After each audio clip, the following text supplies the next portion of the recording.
If you're just with somebody and you don't have kids, then you can divorce that person and go on. If You can do you are, listen what I'm saying. Yes, you can. If you have kids with somebody, you can divorce that person and move on, but you still have to be in open relationship with that person for to death do you part. There are plenty of deadbeat parents who just leave their children And behind. you know what? And that's fine. That's fine for them. But if you're any kind of man and any kind of husband, the definition of a husband, what we're talking about, you will be there for your kid and support your wife who has bore your kid. Still be there for her financially, psychologically, and all of that. And so what the contract does when you have kids is they make you do that. They just make contract you do that. is not just for kids. Contracts can be for businesses. When you're married, a lot of your finances are entangled with each other. Yeah, so even if you don't have kids, and some people get married for the purpose of business. A lot of men in corporate America are seen as more favorable if they have a wife. They feel that they are more, stable. So it's a lot of reasons people go into marriage. Tax write-off. I mean, married people get different tax write-offs. So they're favorably. So it's going to be a lot of contracts when it comes to getting into a marriage and getting out of a marriage. Getting out of it. And I'm not disputing that. All I'm saying is what I consider marriage is child creation, because you can't undo that. Everything you're talking about, you can undo. You can't undo the child.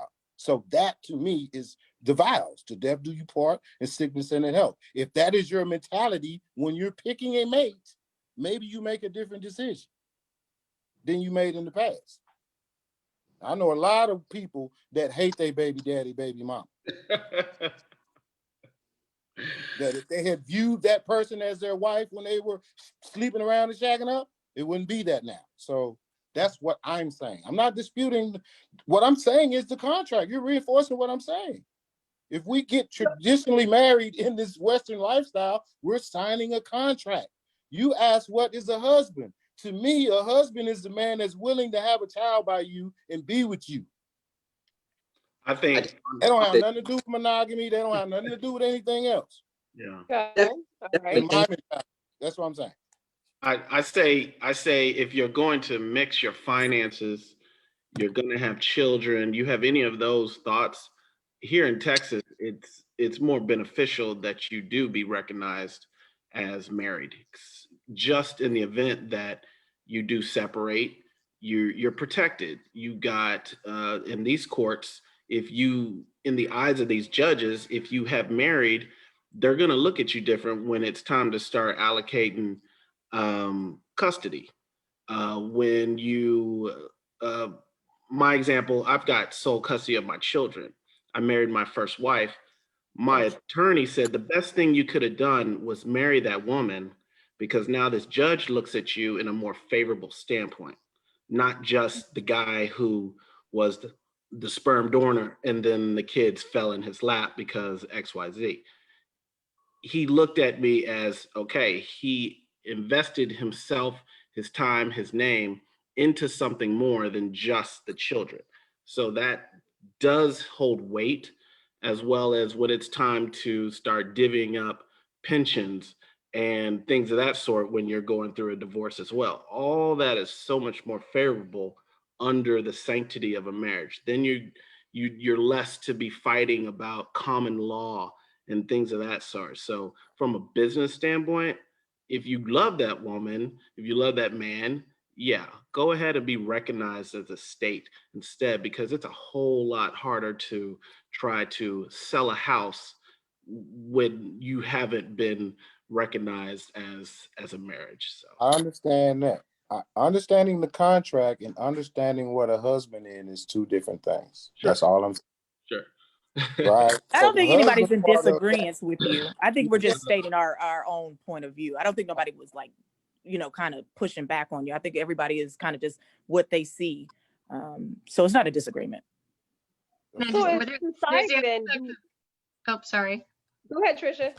Well, there's something to consider when thinking of legal versus not legal, is there are many couples, many husbands before the Obama administration who could only marry spiritually. They could not marry legally because it's a same-sex couple.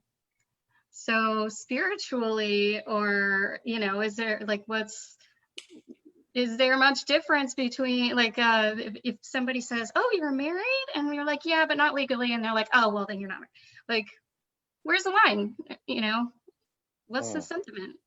I think the but line. there are a lot of states that do acknowledge common law marriages, and so in states where those are recognized, they do have to go through some sorts of legal recourse in splitting certain things. And that's kind of a new thing, though. Like, a lot of people today are like, I will be united with this person for the rest of my life, but I don't want the contract. And a lot of people do kind of scoff at that, like, oh, or like, why won't you just go sign the paper? Well, why do I have to go sign the paper? I can love this person for the rest of my life without the contract. So, we got, like, a friend of mine and I got into the conversation before we started talking today is, some people just want that piece of paper. They just want the piece of paper. And I don't know if that's the right way to go about a marriage, honestly, to begin with. No. They want the ring and they want the validation. Well, yeah, you're going to get that. You're going to still have the ring, and then you're going to have the validation of that divorce as well, too. But they're not thinking. All right. It looks like Quentin's on here now. Quentin, you want to pitch in? Yes, we are on. Awesome. I was going to say before Quentin pitches in, Go for it. we were just having this conversation with somebody the other day. You have to know your context. Sure. And so it's fine to say, if you're in a context with a community where that's okay, and it's okay for your partner, for you to say, we're just going to commit the rest of our lives together as a spiritual partnership, great. But if that's going to leave any doubt for your partner because their context is not that, right. So their parents, their people, their friends, their everybody, you need a marriage to be legitimately a partner of this person, then you're going to violate the context of which they live in, and you're going to make them insecure by saying that they can't have that piece of paper. And if you really love them, you don't want to do that. Now, if y'all both on the same page, like, yeah, I'm completely secure with a spiritual marriage, then I'll say, what's the problem? But most of the time, both people are not on the same page about things like that. You don't want to violate the context your partner's in. Nobody could come to Ivory in the context I live in and say, we're going to have a spiritual marriage, Ivory. That ain't working for nobody in my context. Not me, not my mama, not nobody. And so just know your context is all I'm trying to say before you telling people to be okay with spiritual partnerships. So I still feel like we're dancing around this question, though. I don't feel so. Is this a valid question? Do men actually want to get married? Is the question actually valid, or are we?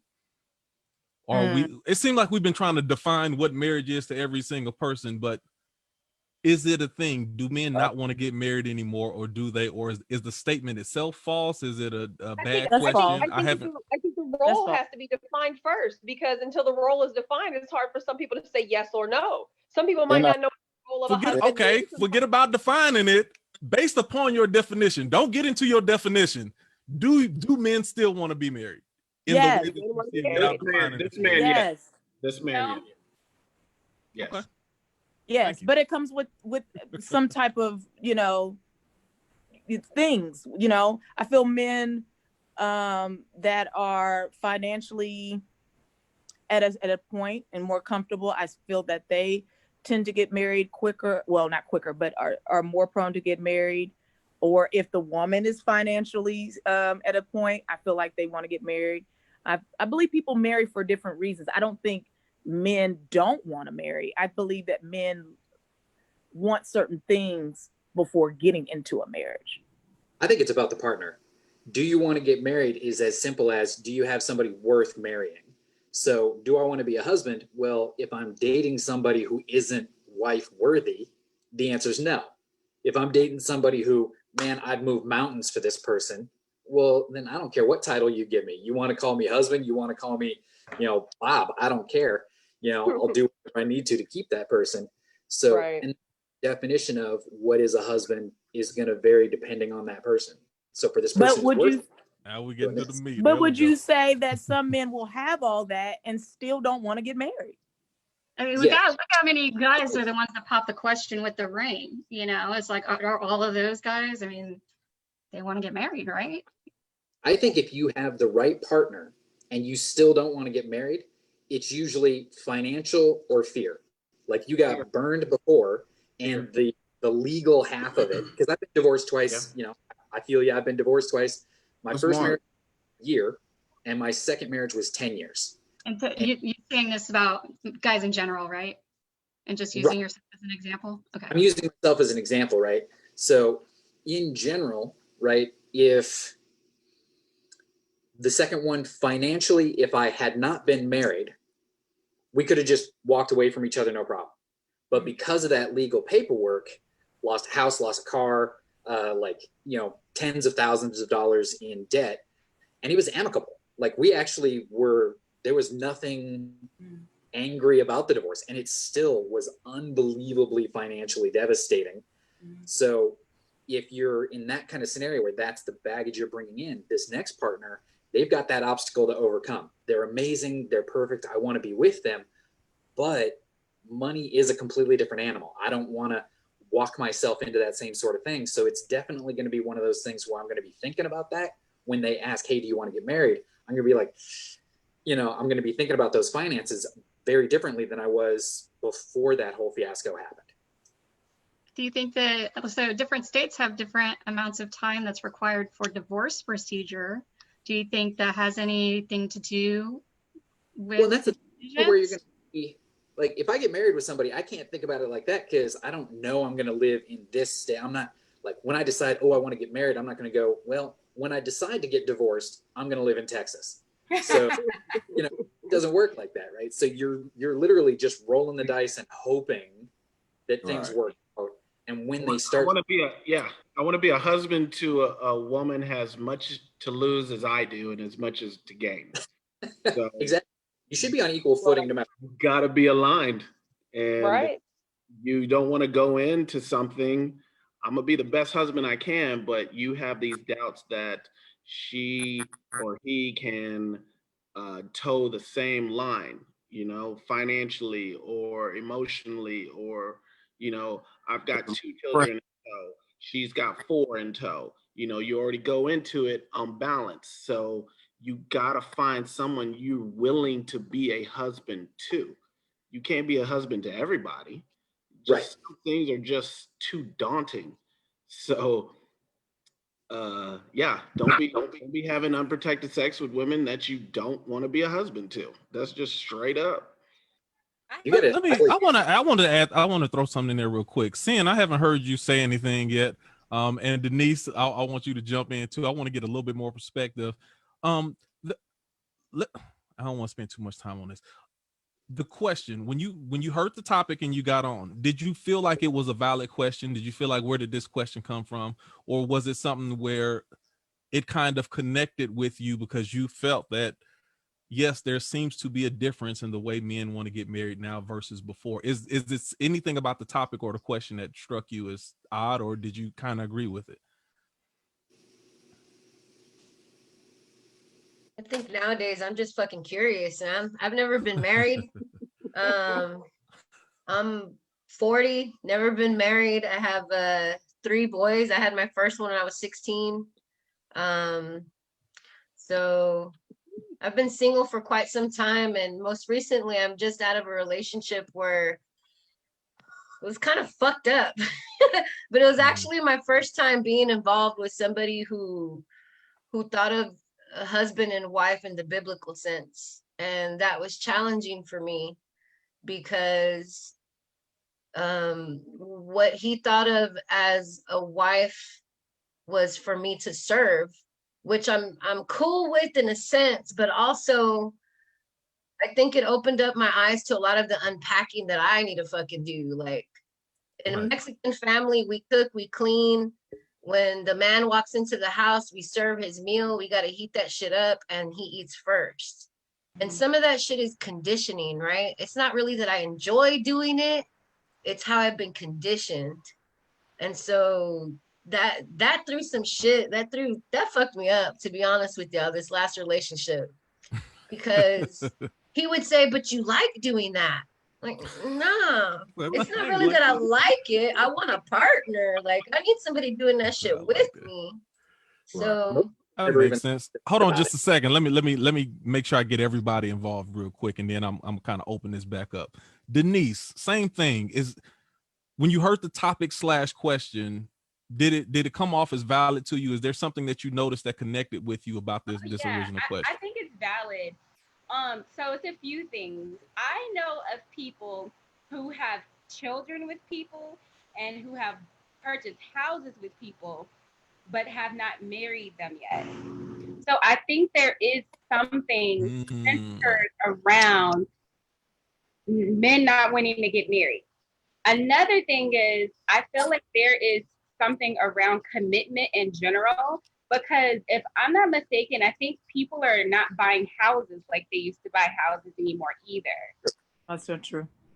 That's not true. Yeah, I'm a realtor, and it's like crazy right now. booming. Well, right, but pre-corona. Well, Okay, and also let me jump in. On my house. Here, is it the same in New York? Is it the same in New York as it is in The- Atlanta? It's pretty much across the country. It's like Okay. the housing is going up crazy. We can't keep up. is Like it that's why the prices pre-corona are so though? high.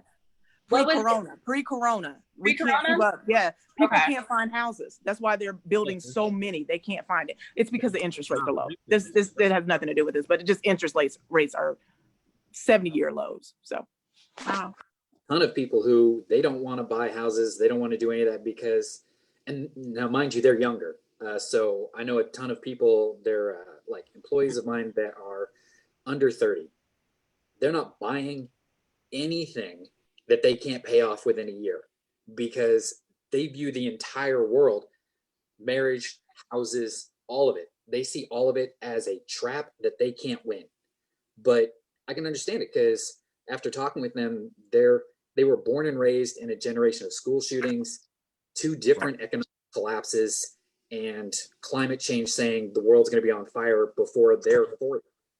So they're not looking at buying a house. They're renting because they want to be able to move at the drop of a dime because they don't know if their job's going to disappear tomorrow and they have to go find one in a different city. They don't want to marry somebody because, you know, they don't know what anything in the world's going to do. Everyone I know under that age bracket, none of them are thinking about getting married. Yeah. Martin, let me ask you something real quick. Something that I heard them saying as well. And I can't remember who said this. It could have been you, Edward. I'm not sure. But if you find the right person, you will get married, whether it's a government marriage, whatever it is. If you love this person, I'll do whatever it takes to make sure that what we have continues to move forward. What do you think about that? Was that at me? Yes, Martin. Oh, this is like I'm a fish out of water with this topic. Okay. Totally. I've been like bouncing between continents, and I'm like the most unstable person ever, probably. So wait, can you say that again? So like, sorry. Chris, re-ask the question again. I don't know. I mean, maybe say it in different words. I don't know.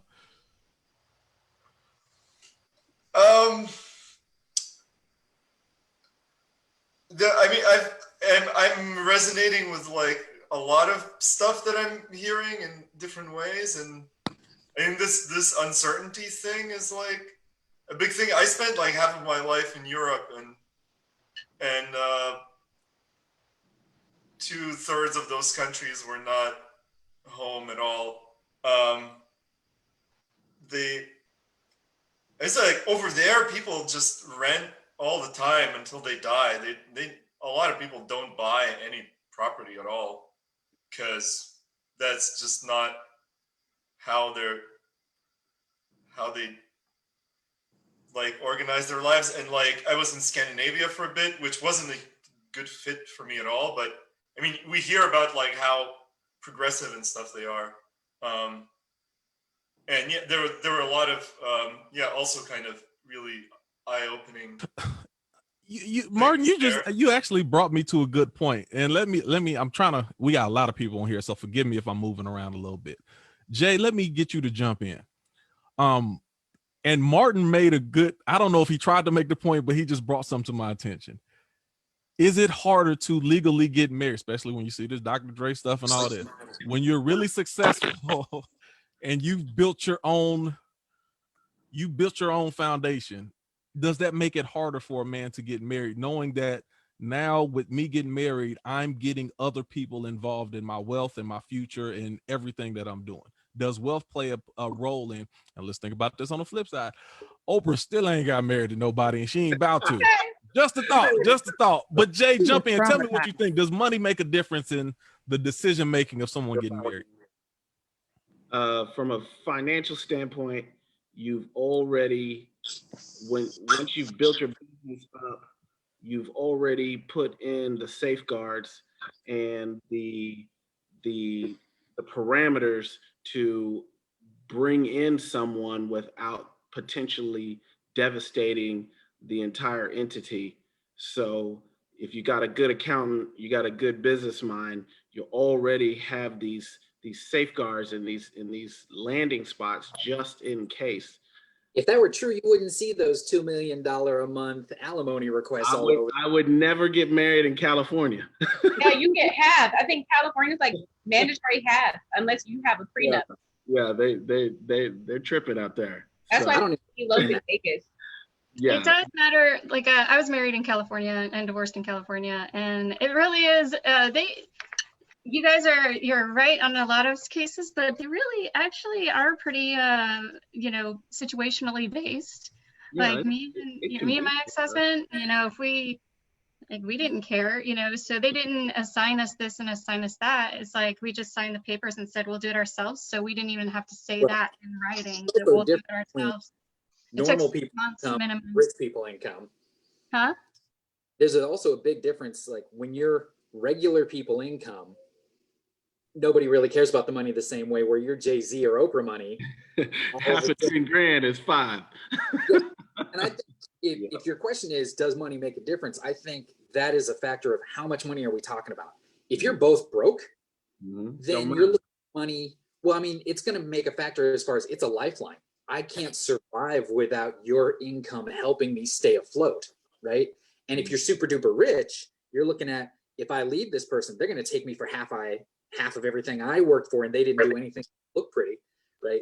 But I think most money is a broke issue. Money is always going to be an issue in any dynamic when you're going into it to become one. Yeah, and I think that's a major problem. A lot of people go into relationships, not even marriage, just relationship to begin with. Like, oh, let's move so that we don't have to pay as much in rent. And now that you've been together for so long and you live together, and one thing just sort of domino rolls into the next, it wasn't because this is the one. It was because, well, they're the best fit for me because, well, I can't really afford to go for somebody else. So they're good. Yes. Tip of advice, if anybody, and maybe this is California, I don't know, you could check it out in other states, but if you're broke and you need a divorce, there are states that have, or might have a county actually, but see if they have a sliding scale. Me and my husband got divorced like right as the recession was killing us. Okay. So, and since we both got laid off, we were both unemployed, and so we got sliding scale and our divorce was free. I don't mean the cost of the divorce. I mean the cost of the separation. I no longer have your income as part of my thing. I tell people all the time, if you're dating somebody, make sure you've got a separate bank account where you've got your money so that you can independently leave whenever you want to. That way, the decisions you're making about, do I really love this person? Money's not in there. If you're, is that a setup for failure though? You know what I'm saying? Like, do you enter into a relationship with this nest egg, like just in case this shit don't work out? I mean, ultimately, of course, we have to be smart and protect ourselves, period, right?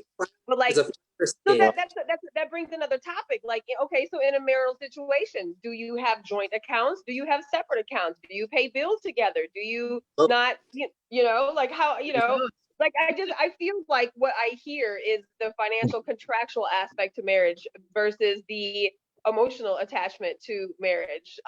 Like, so does the statement, why buy the cow when you get the milk for free? Like, is that still valid?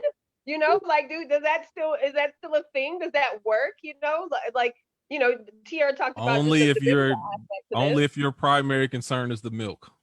If your Right. primary concern is the cow, you want to make sure you brand you want to put a brand on the cow. We Protect your had our respect. own individual account and we had a joint account, and then like half of our paychecks would go to the joint account and the other half would stay in our individual account, and then we can do whatever we want with our individual money. Yeah, it's not setting up for failure. It's preparing. It's like saying you're setting up for a fire extinguisher. No, you're just preparing.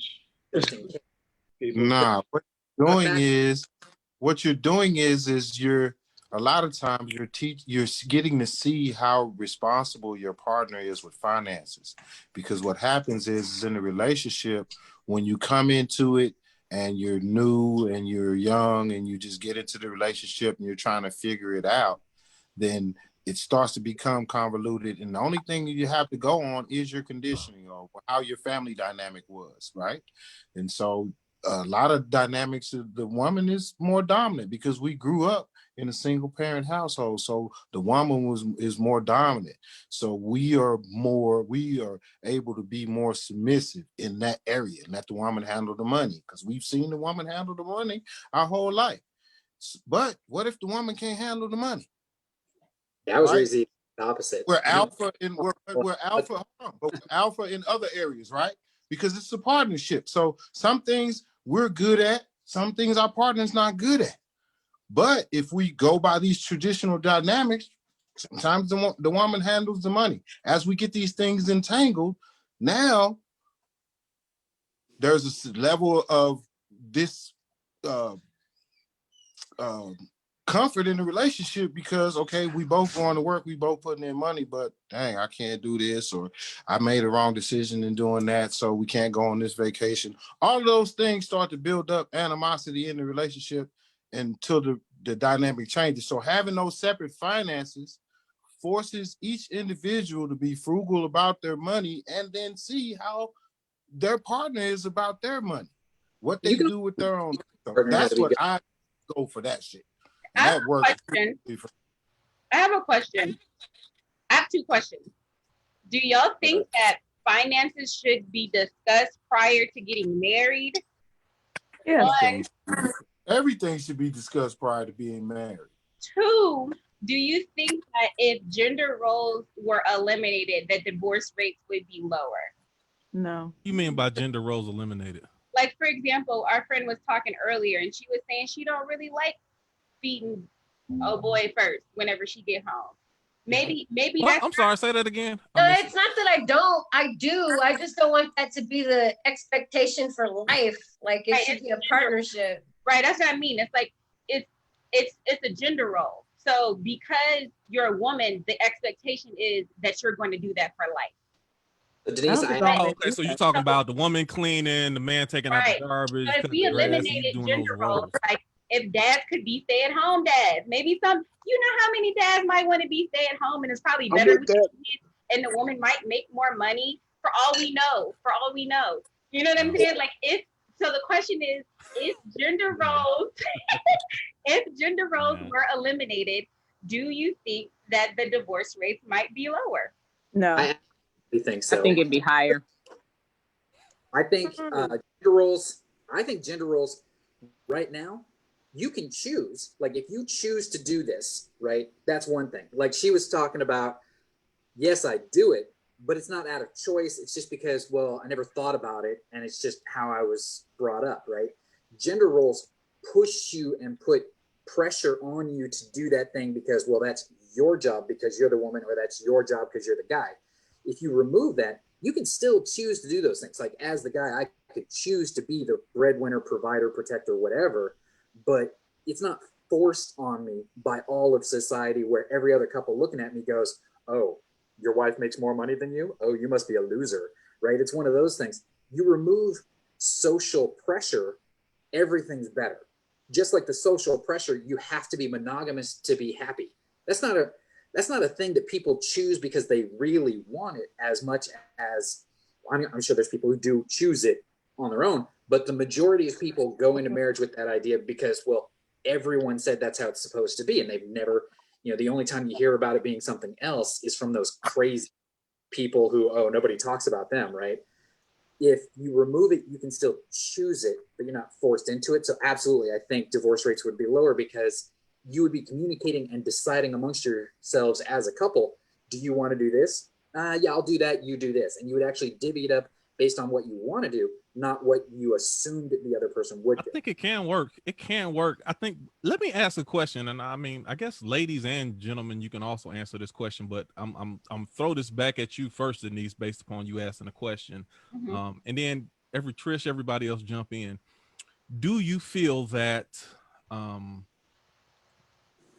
men and women are genetically different from an emotional standpoint? Like, let me say this. Do you believe that men really have this thing called an ego? Because some people will say, well, no, it's just the way that you've been raised to think this way. And do you think that men really do have an ego? Do you think that women are naturally more emotional by nature?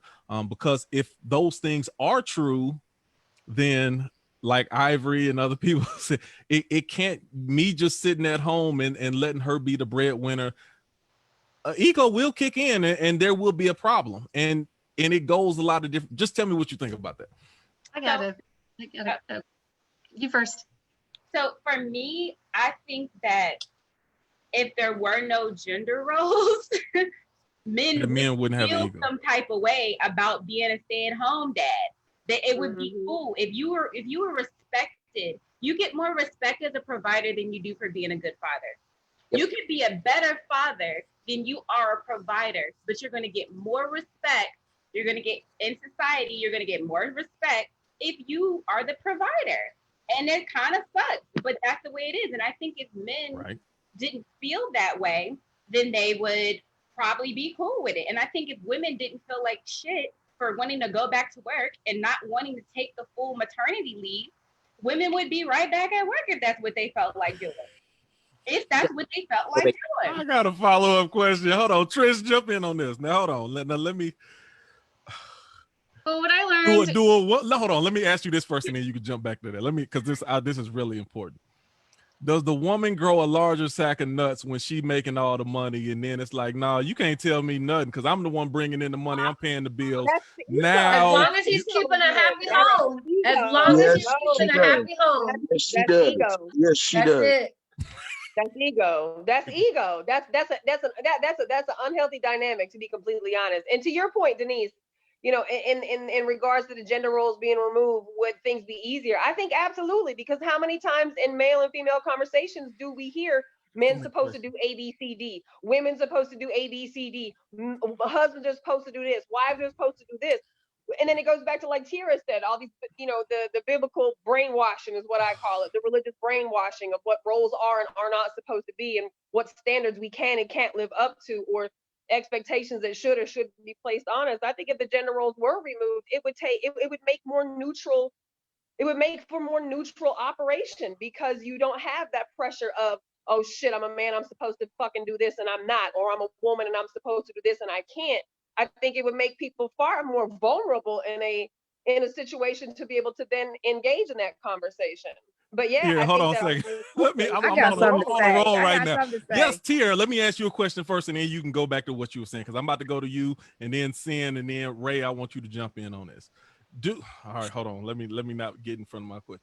Will a woman still respect the man the same way if they are not the provider of the house, and they're not the protector of the house? Don't even just stop at provider.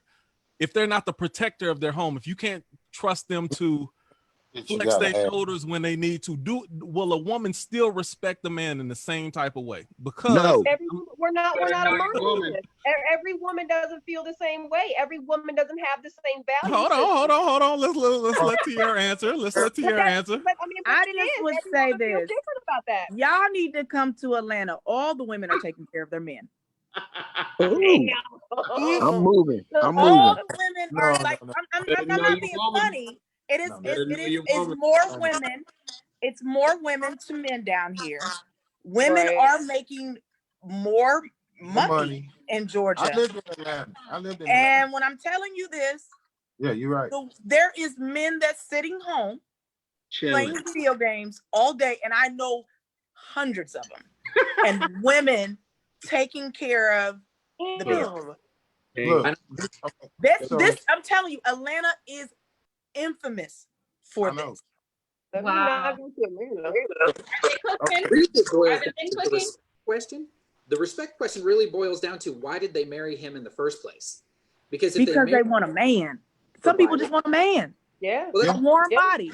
Men just want a woman. Men just no, the question is why am I living in Austin, Texas? Okay, hold on. Pause for a second. JB, jump in. I heard you talking, JB. Jump in. I said no. The question is why am I living in Austin, Texas? I need to live in Atlanta.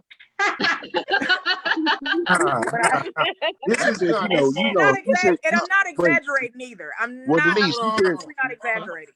Denise, she said, hundreds. I like those odds. For real. I'm on my way. Hey, the finance question and the protection question are different to me. The financing. Okay.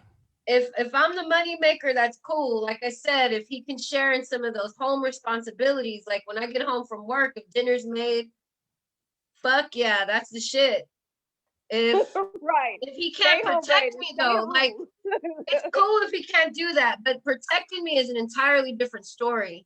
If I'm gonna go down in flames for my man has to go down in flames for me, and I don't respect that. I don't respect that. There's got to be a certain level. Of alpha that every man provides. That's the basics. If you can't provide finances, you can't provide protection for your woman and your family, then you have to question what your level alpha is. So when the young lady, I can't think of her name, forgive me, that talked about the gender roles, what we have to understand not really is the gender roles, but gender harmonics, the actual energy, because you can be a male but not be in the masculine energy in the relationship. You can be a woman but not be in the feminine energy in the relationship. So that's really what we should be looking at, not the gender roles, but the gender harmonics. Are you in the woman dynamic, but in the alpha energy? If you're in the alpha energy, then now you're not going to respect the man because you're doing everything. And that's why you said, well, I could do this all by myself. I don't agree. Better know. I like what you said. Hold on just a second. Because there's a couple people who haven't even spoken yet. I just want to get everybody involved. Please forgive me because there's a lot of people on here. Rhea, jump in real quick. And I think that's very interesting what Wiz was talking about, not the gender role, but the gender energy, or the alpha energy, I should say, like that. I want you to comment on that. Give me a little bit of feedback of what you're thinking, but I also want to ask you, are you okay being in a relationship with, I always have to set up my questions real quick because I hear, this is my thing, and tell me if I'm wrong. I hear women a lot of times talk about how they want a man to be, they want a man to carry the qualities and the characteristics of a woman in their favorite homegirl who they can talk to and be emotional and vent to and all this stuff. But at the same time, that ain't really what you want. I don't think that's what you want, because a lot of those times when people come around, then they're like, "Ooh, no, girl, he too soft. I can't." So then it's what you say you want one thing, but if that thing actually comes to you, like, nah, I really don't. As far as what you're looking for in a man, are you okay? Let me ask you like this. I went a long way to answer the question. How do you feel about what Wiz was talking about? Would you be okay being the alpha when it comes to the energy in the relationship? Me, right? Yes. Mm-hmm. Okay. Okay, so I grew up with very traditional roles in the household. The man works and the woman stays home. And I was like that in my first marriage as well. And now I kind of blurred the lines with gender roles. And I love it because it's very peaceful, but at the same time, there's still a piece of me that likes that you're going to protect me. You're going to pay for everything. You're going to, but I don't necessarily want that lifestyle that I had, but there's something about that still that is exciting or that I'm used to. Ivory, hold on. Let me. Hold on. I'm about to run this all the way, and then Trish, I want you to get to some of these questions real quick, and then y'all jump in on this too. So Ivory, when we talk about these sharing and not having specific laid out gender roles, are you okay with you being the one to open doors for your man, and you open his car door and say, "Hey, this is just the these are the roles that we have, so we don't go by the same definition of." Oh, okay. So now it's a little bit seen, wave her hand on that. Jump in, Ivory. Tell me on where's the line when it comes to sharing gender roles. I see all these other women. They like, see, that's what I'm talking about. I see all of y'all faces. Y'all talk about, well, nah, we want it, but then you be the one that had to open the door. Anyway, hey, I'll open my man I'll open his door anytime, but I damn sure do appreciate chivalry, for real. Okay. I was gonna say, I kind of like what he said about energy. I think when people talk about roles, they're thinking of just a really traditional kind of 1950s, 60s kind of look, which I'm perfectly okay with if, I could stay at home and ain't got to work and all of that. Most women now do have to work. So I think as a working woman, and then you have children, to try to keep those traditional roles, sometimes we are at the it's to a woman's demise, right? Because you're working all day, and then people are expecting you to still have these same roles when you get off of work. So then you're cleaning and you're taking care of the kids, and then you pass out, and then you do it all again. So I know me and my husband decided it didn't have to look that way as far as managing our household. It didn't have to be traditional gender roles for managing household. Now, I said that to say this, though.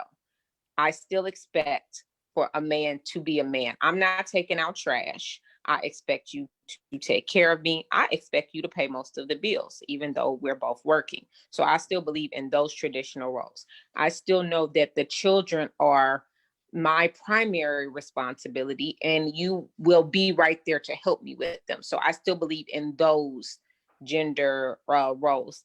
And for a really practical reason too, is a lot of times people don't think about somebody's career is going to have to take precedence, especially when you have children.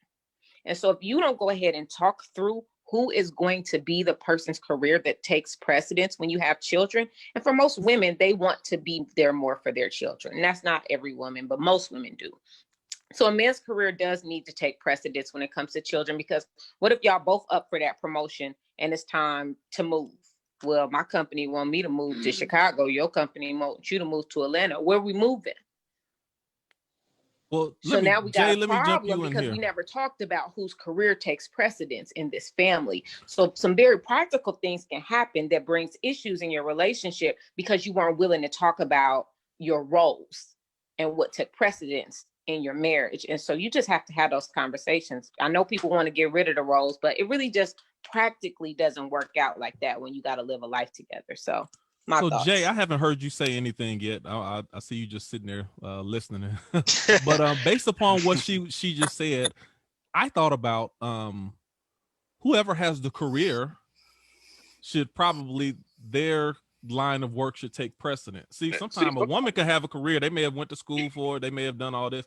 I might just, even if we make the same amount of money, I might just have hustles, or I might have a job. A job can be replaced, but a career is something that you kind of, there's usually a certain level of passion involved in a career. So I would think no matter the gender, whoever has the career would be the one who there should take precedence over the other person. What do you think about that? And then anything else that you've been thinking about for the last 45 minutes? Just jump in. Hey man, I'm just sitting up here just listening to everybody. Everybody has valid points, and I'm just going through my mind of stuff that I've been through.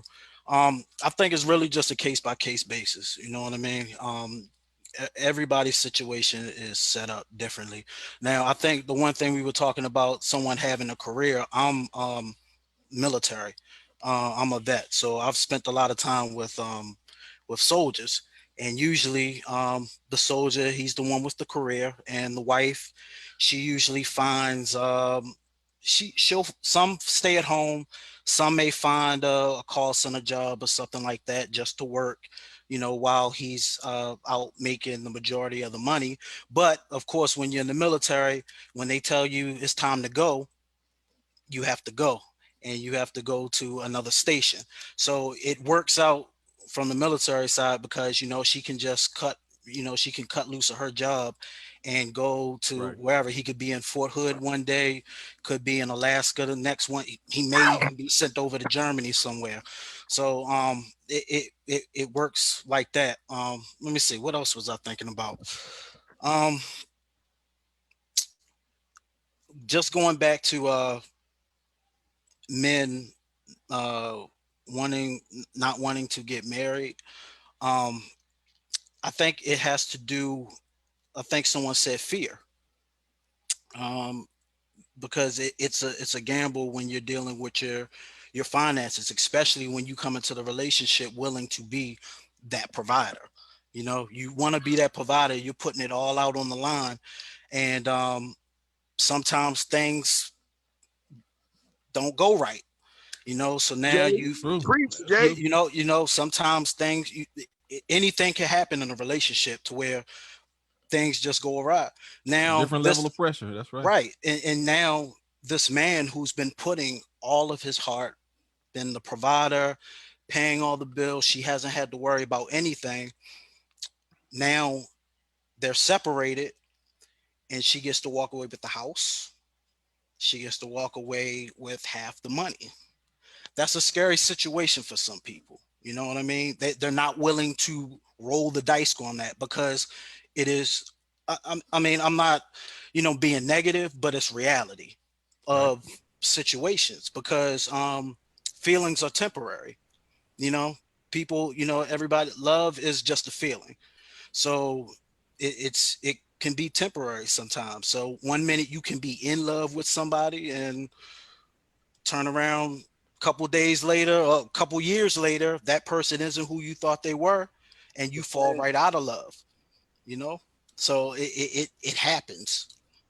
Well, that's real good. I like what you said about that, and it kind of leads in a little bit. I don't even want to lead in with that first because Trish, I know you had some real good questions, and Nikki, I'm not sure what question you have, but I want to make sure that while you have all of these men on this panel, I always want to use this to be a learning experience. You got all these men on this panel. As a woman, Denise, Sin, everybody, if there's questions that you want to know that you just don't get as a woman, this is your time to ask those questions. If you want to ask why are men blah blah blah, ask the questions and get some and men give some real answers. Lord. Come on. What do we got? I got a question. Why do men, they will deal with the same woman for whoever knows how long, but they won't commit to her? What's that about? If you know they're gonna commit. Not all men. Okay, of course not all. Of course not all. Let me give you a real answer because you're dancing already, Jay. You're dancing already. Convenience, man. Convenience. In a lot of instances, hold on. In a lot of instances, and this goes with women too. I'm gonna answer this, and then I'll let somebody give their opinion. Also, I'll go back to you, Jay.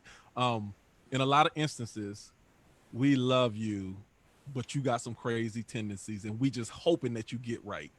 Because it's like it's some of this stuff we just don't trust about. It's like, man, you know, whether it's, I don't know if she gonna stab me, I don't know if she gonna, you know, it's just some of that unstableness. It makes us leery of that full commitment. Maintain a relationship with a woman who has a crazy "will you stab me" tendency? Like, are you yes, yes, because we love you. We love you. Yeah, we will. Yeah, that happens. Yep. You can love crazy people. Absolutely. I don't understand how you can be an adult who loves somebody who's willing to physically harm you. Like you ain't there's never a loved point where you nobody. I gotta ain't get saying over that shit. they have the That's potential real to. love. You ain't never loved nobody who No, crazy. that ain't even real love. Hey, You gotta can you I can't speak love on this? somebody. That ain't no fucking real love. That's what you really need to get some help. That's what you really need to do. JB, enlighten us. Jump in, JB.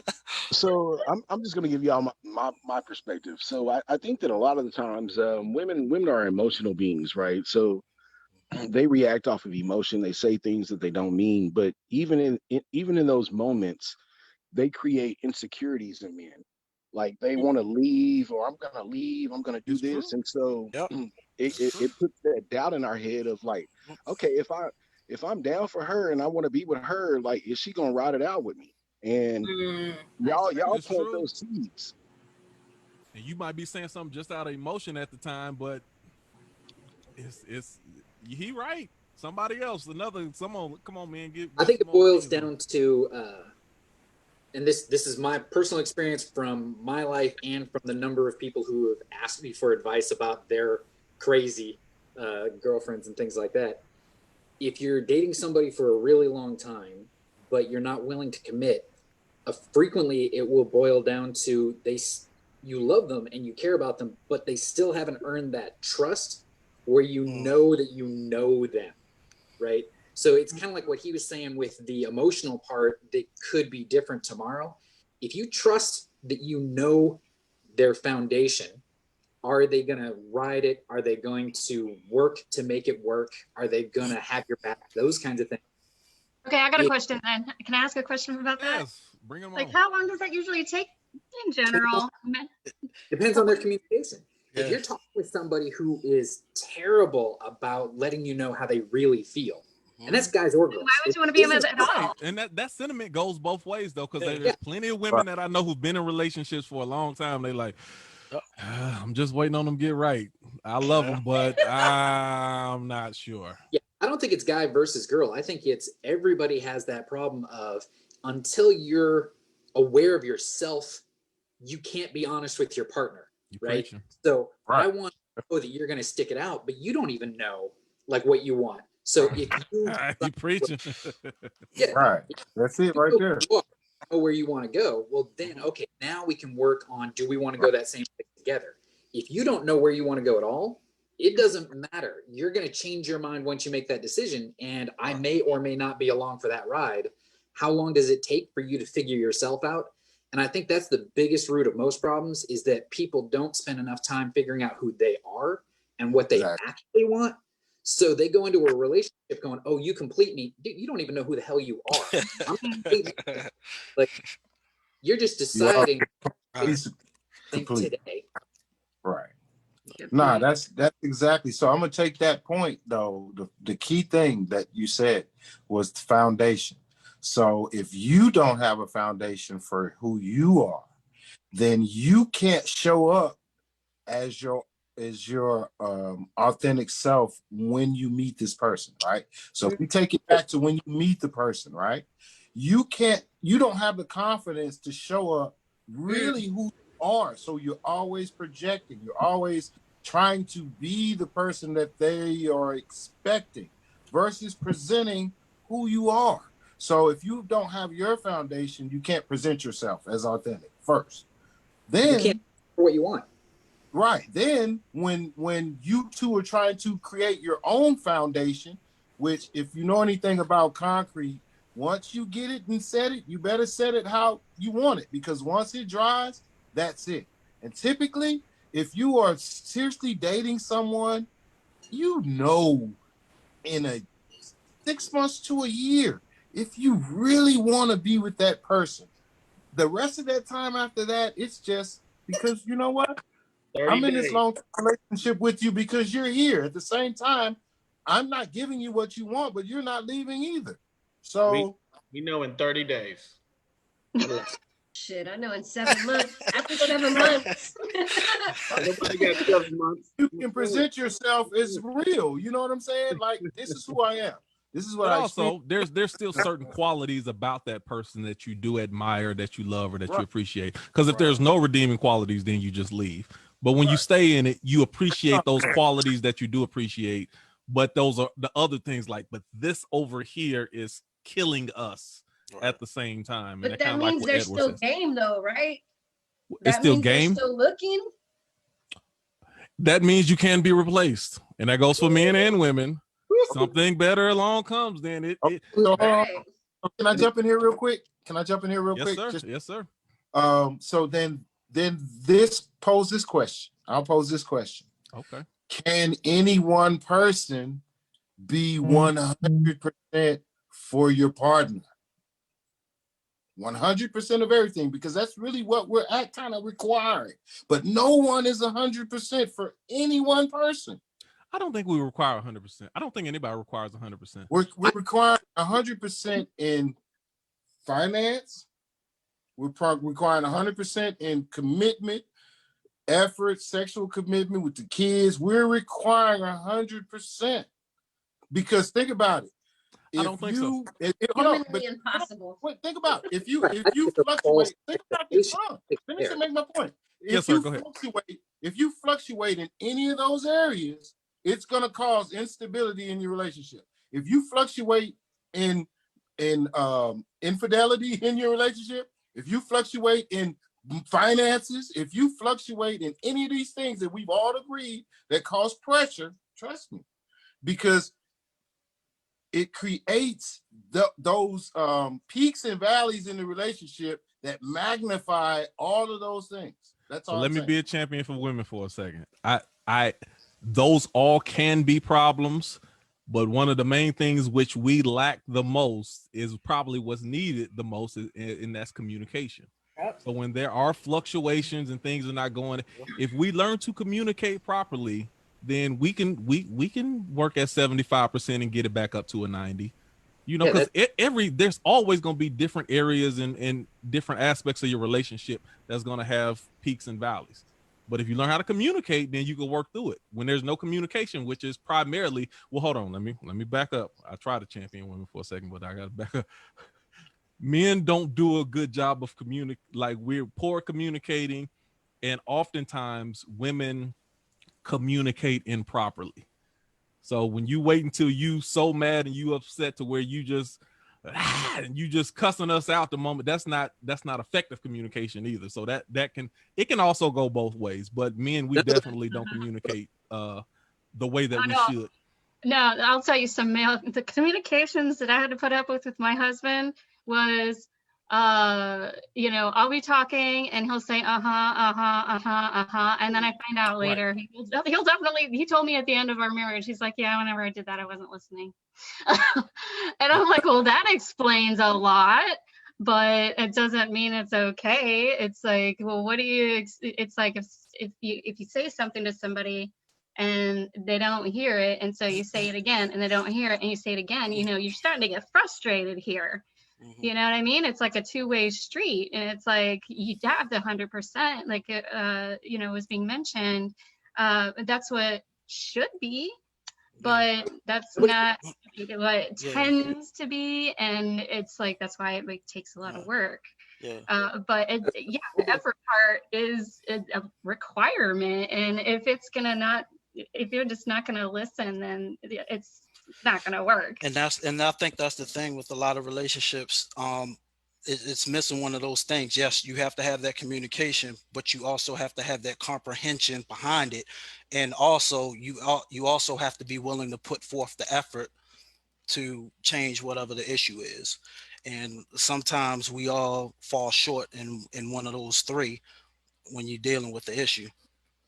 I think that women give us too much credit. Like men, we are simple. Like we are very basic, very simple. And so a lot of the times. Oh, that is true. Listen, we are, he's Nikki. speaking the gospel. He's Y'all speaking the say gospel. Go ahead. We are, Nikki.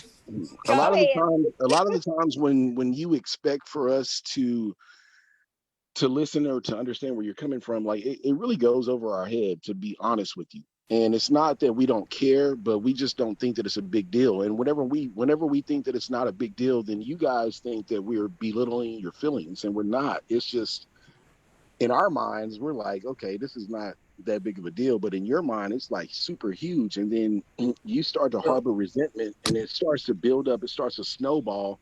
and it a small incident in our mind turns into a huge incident, which causes discourse, right? So If it matters to her, then why wouldn't it matter to Yes, you? exactly, Trish. That's what I was gonna say. That's one of those things to where if you even though it's small, if even if it's not a big thing to us, it needs to be important to us because it's important to her, and that's what we miss. Edward, jump in real quick, and then Denise, I want to hear this question that you asked as well. What are you gonna say, sir? Yeah, I was gonna say that, like, as soon as he said, I think it's a no big deal, and they feel like I'm belittling them. Well, you are. Right.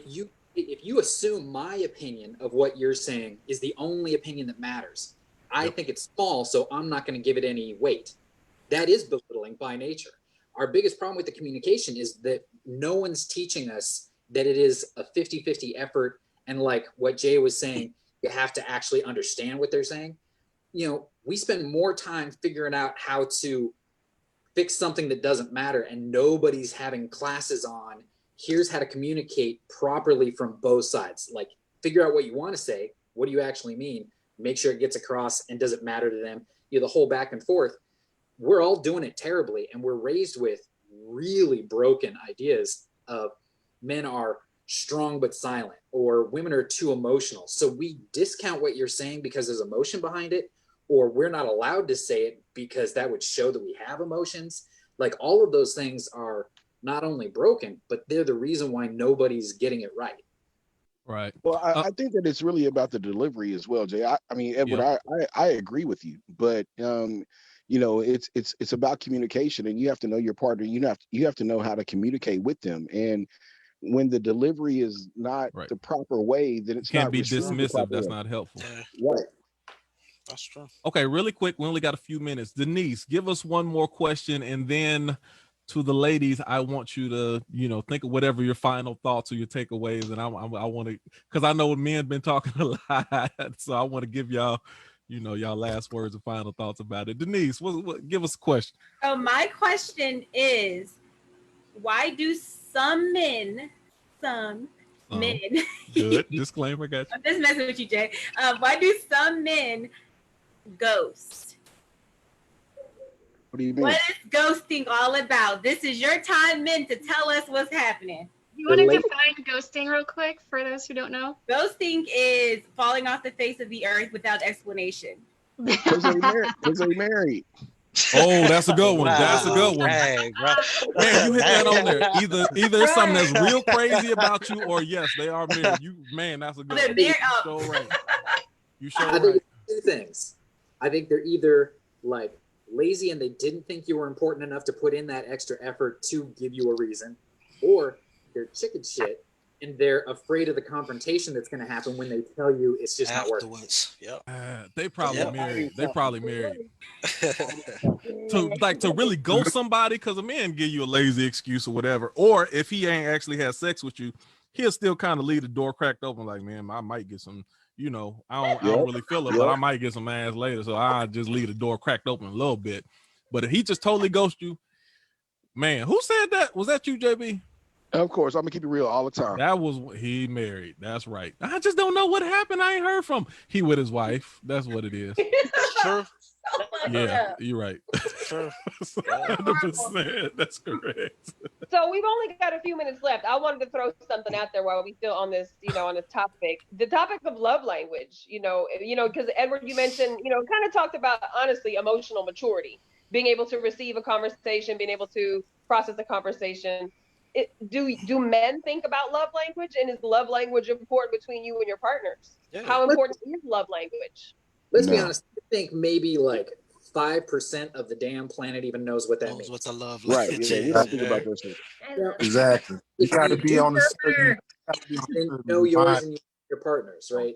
If you know what it is, suddenly you're like, oh wait, that makes so much sense. Oh yeah. Communicate right. As soon as you know what it is, man, you are a better person, and you do take it into account, and you want to learn theirs so that you're not bumping heads into like. But most people, you say that and they're like, love language. It'll change all of your relationships. Yeah. It will change. It changed the relationship I had with my mother. I agree. Man, it'll change all your relationships with your kids. You'll understand. You'll start to see, instead of seeing people, you'll start to see energy. If that makes sense. Mm-hmm. Well, also it makes you stop and go, okay, well, if this is how I speak, even if it's not, because love language is more than just relationships. It's how you interact with friends, coworkers, anybody like that. If you understand what matters to them and you take the time to go, I want to say something that they're going to actually listen to, right? I'm going to say it in a way that I know they're going to hear it. So you're actually being considerate. You value their opinion enough to stop and reframe how you want to say it. You're just going to be better at everything in life, period. In a relationship, man, if you don't do that, you shouldn't even be there. Edward, you better not be single, dog. You better not be single, man. But you still have to have a mature partner. So if he hasn't come across that woman who's got the emotional maturity to handle that type of dynamic, he better be single. Keep it moving. He might be crazy too. You don't know. He might be. You can speak with a rational mind when you're just talking objectively, but let the emotions kick in. People, somebody asked me about my best friend. It was another lady friend that I had, and she asked me because they had history. And they was like, well, how is he? And this, I said, I don't know how he is from a relational standpoint. I'm like, we cool. I think he's a good person, but in relationships, he might be crazy. I have no idea. Yep, it's two totally different things. Two totally different things. Yep, that's true. Very true. I mean, a lot of times gender roles, I mean, the way we're taught, like we think, like somebody was saying, women emotional, men are more logical, but a lot of people don't, for some reason, it seems like they don't acknowledge the concept of aggression and anger as a feeling, even though it is. And so, well, women are, and it's like, excuse me, like when I worked in domestic violence, found out over half of murdered women were killed by their boyfriend or husband. That's aggression. That's feeling. Yep. It's emotional. I remember my dad specifically saying anger is not an emotion. My dad thought rage was completely acceptable, and that is not an emotion at all. Wow. Right. Yeah, you realize, I swear to God, it's not until like you hit late 30s and 40s, like everything that we were taught was fucking wrong. Everything we were taught has fucked us up and has grown us into fucked up relationships. And then it's like you hit late 30s and 40s after your first marriage and second marriage and third baby daddy and third, and it's like, damn, now I gotta go undo all this shit to try to fix it, to maybe have a chance at doing this once, maybe twice more, whatever the situation may be.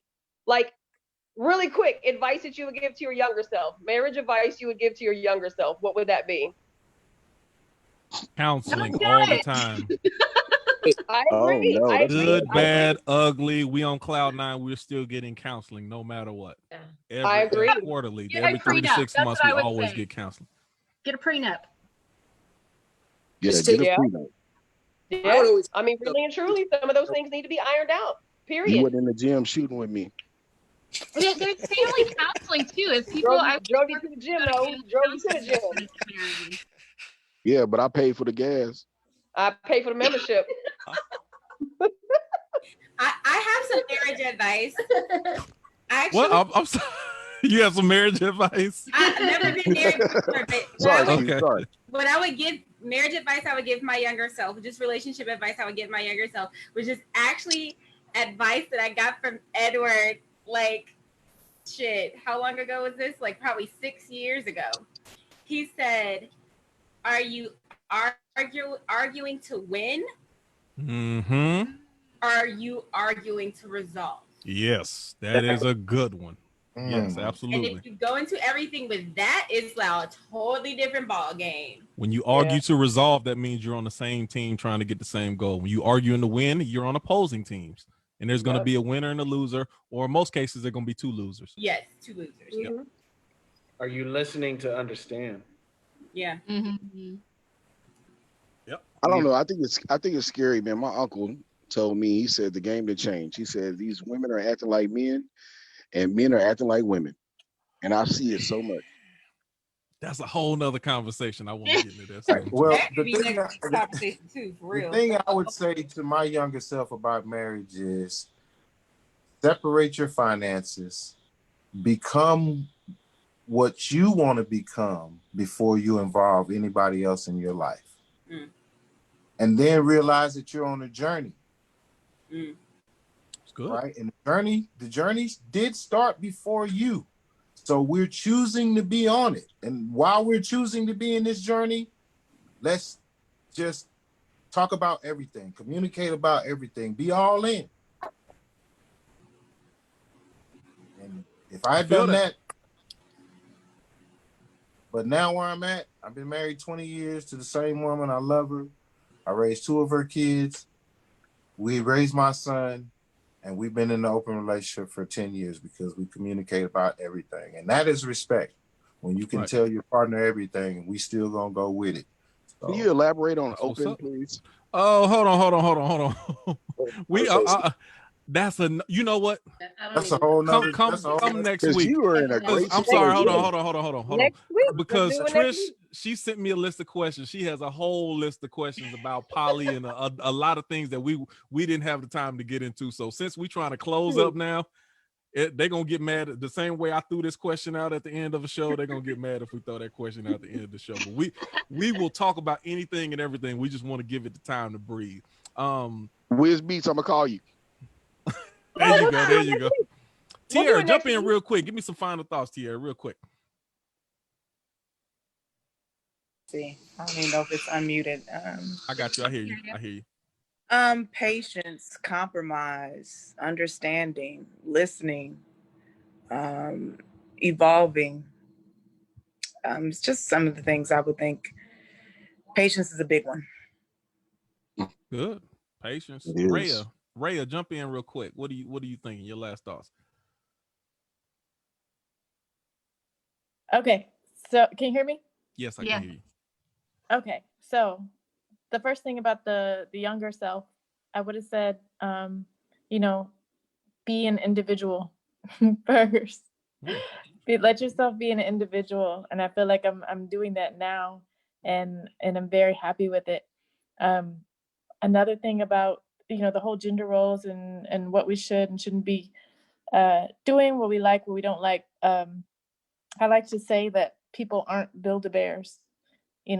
When you say, okay, I want someone who's rich, okay, you might get that, but that person might not be home a lot, or I want someone who does this with me, who's active. Okay, that person might be a little bossy too, because they have these attributes. So whenever you're asking for one attribute, you have to understand that you might be compromising another one, and you have to be accepting of that because it's a human being and they're not going to be everything that you expect them to be. Okay, listen, I'm going to apologize right now because we'd be on here till 11 o'clock if I try to go to everybody, but I do want to talk to, just ask a couple of people who've been on for a while, just didn't get to hear much from them. Martin, you got any last words, sir? Anything that you're thinking about that's on your mind? I would just advise myself to get older, I think. I don't think I would have gotten smarter when I was younger. There's no way. So. That's funny. just keep living. Sin, jump in real quick. What are you thinking? I've never been married, so I guess I guess I'm on the same boat as Martin. I would just say wait that shit out. And I do agree with Edward, like when you feel like when you meet that person and you're gonna do what you can to be with them, whether you want to be married or just together. So I don't know what I would tell my younger self, just to hang in there and wait. Okay. Nikki, what last thoughts? What are you thinking? Damn. You got to know yourself first, period. And I don't think we know ourselves until we get older, so just wait, get to know somebody. That doesn't mean that you can't love somebody, early on. That doesn't mean that you can't develop loving feelings for somebody early on, but you got to wait, man. Shit changes. People change. The honeymoon phase is literally just that, and the honeymoon phase is when we make our most sometimes destructive decisions. I think love is a beautiful thing. I think for people who believe in love, it's a wonderful thing to have. But it's, this whole conversation came about there being a lot of wounded people bleeding on other people. And that's what we've got to quit. For those of us who believe in love and the sanctity of marriage, whatever that dynamic looks like, we have to heal. And so we have to know who we are first, what our value system is first, to then even be able to ask that of another human being. And I don't think that our younger selves are prepared for that because we didn't have enough experience. We didn't know shit. And probably what we did know came from an unhealthy environment. So we have to know who we are first, what's valuable to us first, and then how much fight you got in you. Because it ain't easy, but it's fucking worth it, in my opinion. That's what's Can up. I just say something real quick? Yes, sir. I think that where everybody is losing focus is that there's no focus anymore on unconditional love. Like loving that person for who they are, not what you want them to be, but who they are.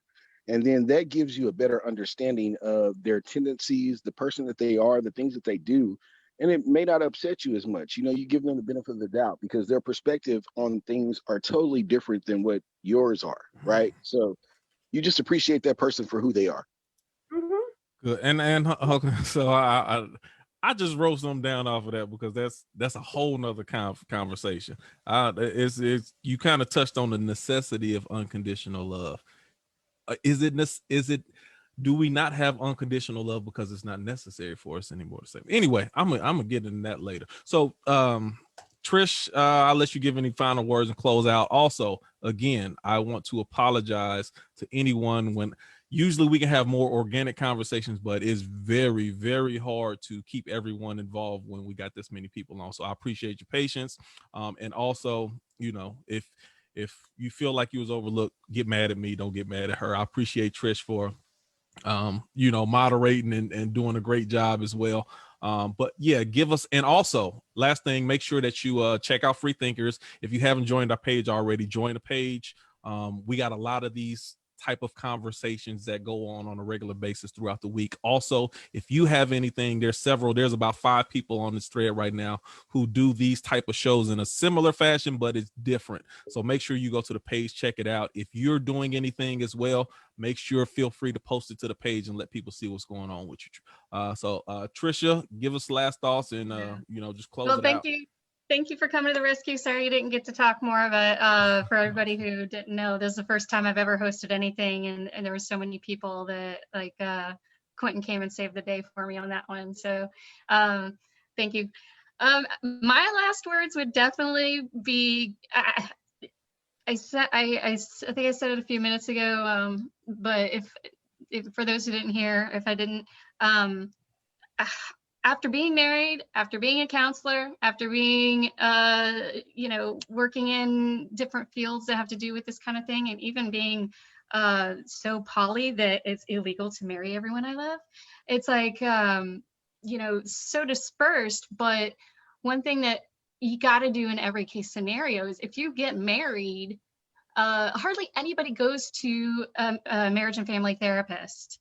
If you go to MFT before you even go to an attorney, then you can get a lot of problems like taken care of before it even starts. Like you can find prevention methods.